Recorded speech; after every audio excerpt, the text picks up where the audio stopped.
मयूरभंज से भुवनेश्वर की दूरी करीब 315 किलोमीटर है। रास्ते में ही हरे भरे खेत थे तो कहीं नदी नाले कच्चे पक्के रास्तों से होते हुए हम ऊपर खेड़ा पहुंच गए। उड़ीसा की राजधानी भुवनेश्वर से लगभग 300 किलोमीटर की दूरी पर ये इलाका मयूरभंज है, जहां पर इस वक्त हमारी मौजूदगी है।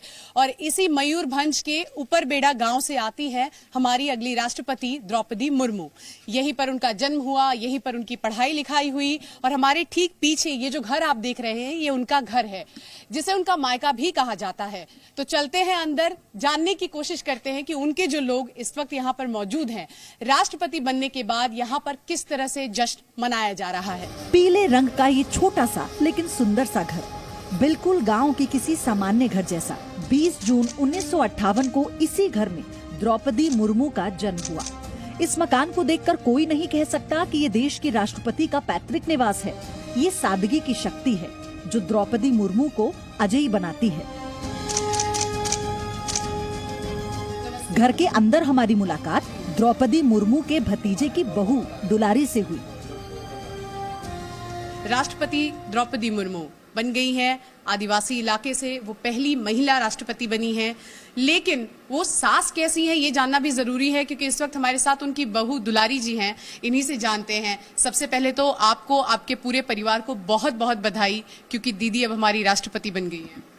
हाँ, आज फूफू राष्ट्रपति बन गई। हम लोग को बहुत खुश लग रहा है।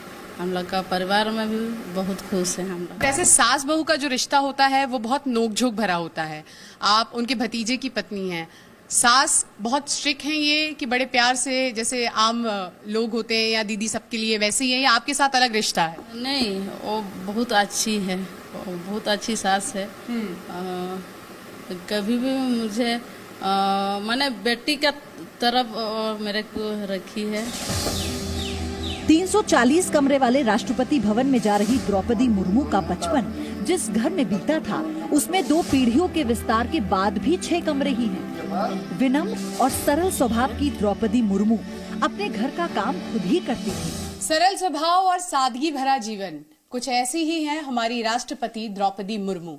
जहां मैं मौजूद हूं, ये उनका वो घर है जहां से जीवन की शुरुआत हुई थी। यानी कि बचपन से हम कहें तो पढ़ाई लिखाई और यहीं पर खाना बनाया जाता था। ये किचन है। आपको बताएं कि ये मिट्टी का घर अब भी मौजूद है और जब दीदी आती हैं यहाँ पर तो खाना यही बनता है। द्रौपदी मुर्मू का बचपन यहाँ बीता। आज भी जब वो आती है अपनी पुरानी यादों को यहाँ पर एक बार फिर से जीती है। लेकिन सबसे बड़ी बात, सादा जीवन, उच्च विचार, अपने इलाके के लोगों के लिए कुछ कर गुजरने की जो एक उम्मीद, एक आस्था थी, वो दिखाई दी। और सबसे बड़ी बात, एक तस्वीर आपको दिखाते हैं। देखिए, परिवर्तन संसार का नियम है। मिट्टी के घर से पक्का घर यहाँ बना है जहां पर आपको ले जाते हैं। 2 कमरे यहाँ भी हैं, लेकिन दीदी के स्वभाव में कोई बदलाव नहीं आया है। यादों की हम बात कर रहे थे तो एक याद यहाँ पर देखिए, जब वो विधायक बनी थी तब की ये तस्वीर है। उनके भाई, उनकी माताजी इस वक्त उस तस्वीर में आपको नजर आ रहे हैं। और झारखंड की राज्यपाल भी रह चुकी हैं हमारी राष्ट्रपति। तो जो दूसरी तस्वीर इस वक्त कैमरा पर्सन राजेश आपको दिखा रहे हैं, ये तब की तस्वीर है जब वो झारखंड की राज्यपाल बनी थी। समय बदला, दौर बदला, कुछ नहीं बदला तो वो था हमारी राष्ट्रपति का स्वभाव, अपने लोगों के लिए किए जाने वाला काम। और आज देखिए कि कैसे इन्हीं घर से निकलकर, इन्हीं गलियों से निकलकर वो पहुंच चुकी हैं राष्ट्रपति भवन। ये है द्रौपदी मुर्मू के भाई नाथूराम, जो उनसे 12 साल बड़े हैं। नाथूराम बताते हैं कि बुलंदियों पर पहुंचने के बाद भी द्रौपदी मुर्मू हमेशा जड़ से जुड़ी रही। वो अपने परिवार, गांव और समाज को भी नहीं भूली। उनका व्यवहार प्रति आम झारखंड के जितना आदिवासी, ये गांव वाले से जितना भी आदिवासी भाई लोग हैं, उनके व्यवहार प्रति मन बहुत अच्छी है। बदमाशी उतना नहीं करती थी। वही बच्ची लोग खेलते खेलते कभी कल हो जाता है, लेकिन गुस्सा नहीं करती थी। पढ़ने में बहुत अच्छी मेरिट बच्ची थी।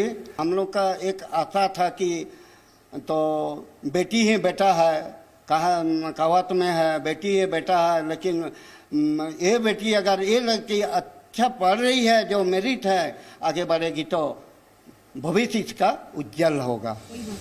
ऊपरखेड़ा गांव की इन गलियों ने द्रौपदी का बचपन देखा है। अब वो राष्ट्रपति के रूप में उनका स्वागत करना चाहती है। क्या कहते हैं, कितनी खुशी? गांव में तो बहुत खुशी है और हम लोग भी बहुत खुशी है और देश भी सब खुशी है। इंतजार कर रहे हैं दीदी के आने का। हाँ, दीदी के आने के लिए इंतजार कर रहे हैं, तो उसको तो वेलकम भी करना चाहिए। कैसे करेंगे वेलकम? वेलकम तो हम लोग उसका परंपरा से भी करेंगे और हम लोग का परंपरा से भी करेंगे। तो राष्ट्रपति बन गई हैं, क्या कहेंगे दीदी को आप? वो खुशी लगेगा, बहुत अच्छा खुशी लगेगा। द्रौपदी मुर्मू ने राष्ट्रपति चुनाव जीतकर एक नया इतिहास बनाया है, लेकिन ये इतिहास कड़े संघर्ष की रोशनाई से लिखा गया है। द्रौपदी मुर्मू ने गुजर बसर के लिए कभी सिंचाई विभाग में नौकरी की तो कभी शिक्षक के रूप में काम किया। ये ओडिशा के एक गांव की आदिवासी महिला के दिल्ली के रायसीना हिल्स पहुंचने की कहानी भर नहीं है। ये कहानी देश की करोड़ों आम महिलाओं के हौसलों के नए उड़ान की भी है। उन्हें संघर्ष से सफलता प्राप्त करने का नया मंत्र मिला है।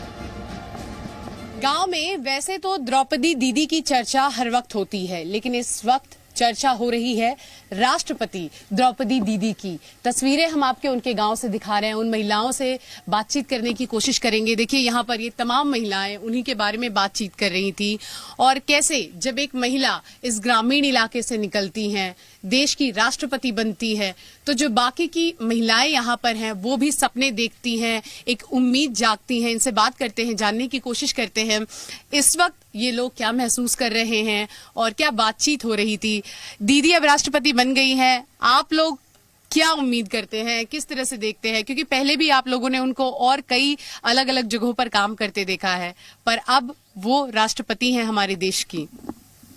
हाँ, हम तो पहली बार जब टीवी में देखें कि द्रौपदी मुर्मू राष्ट्रपति के लिए खड़े हुए हैं तो हम बहुत खुश हुए, इसलिए कि हम इस गांव की वो बेटी है। द्रौपदी मुर्मू पहली बार किसी बड़े संवैधानिक पद पर नहीं पहुंची हैं। इससे पहले वो ओडिशा सरकार में मंत्री और झारखंड की राज्यपाल भी रह चुकी हैं।